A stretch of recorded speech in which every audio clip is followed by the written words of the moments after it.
తండ్రినైతే, ఆ పదం చూసారా? దేవుడు ఎవరట? దేనికి తండ్రి? శరీరాన్నిచ్చిన తండ్రిని గణపరిచిన నువ్వు ఆత్మలకు తండ్రినైన దేవుణ్ణి గణపరిచావా?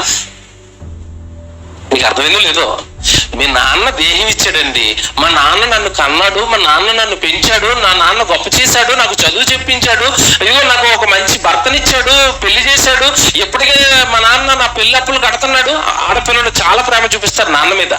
ఈ శరీరాన్ని ఇచ్చిన నాన్నని ఇంతగా ప్రేమిస్తున్న నువ్వు, నీలో ఉన్న ఆత్మ, మీ నాన్నలో ఉన్న ఆత్మ, ఈ రెండింటికి తండ్రి ఎవరు? దేవుడు. అతనికి ఏమిచ్చారు? నాకు రావలసిన ఘనత ఏది? చూసారండి ఎలా అడుగుతున్నాడు? నాకు రావలసిన ఘనత, ఘనత, ఘనత. దేవుడికి ఘనత, దేవుడికి మహిమ, దేవుడికి కీర్తి. దేవుడు చాలా గొప్పవాడండి. ఎవరికి చెప్పావు?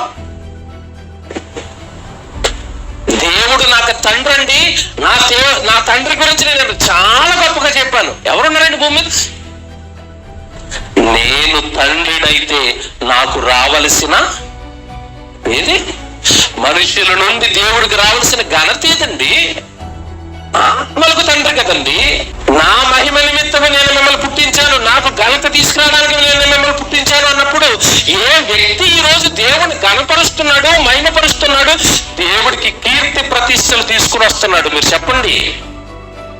ఎవరి జీవితం వాళ్ళవి, ఎవరి కుటుంబాలు వాళ్ళవి, ఎవరి బ్రతుకుతేరు వాళ్ళది, ఎవరి ఇష్టాలు వాళ్ళవి, ఎవరి సంతోషాలు వాళ్ళవి, ఎవరి సంపాదన వాళ్ళది, ఎవరి ఉద్యోగాలు వాళ్ళవి, ఎవరి కుటుంబాలు వాళ్ళవి. మేము బాగుంటే చాలు, మేము ఆనందపడితే చాలు, మేము సంతోషంగా ఉంటే చాలు అనుకుంటున్నారే తప్ప, పుట్టించిన దేవుడికి మా కుటుంబం ఏం ఘనత తెస్తుంది?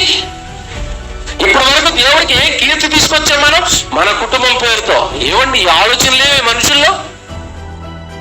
పిల్లరా, గాడి తప్పింది మానవ జాతి.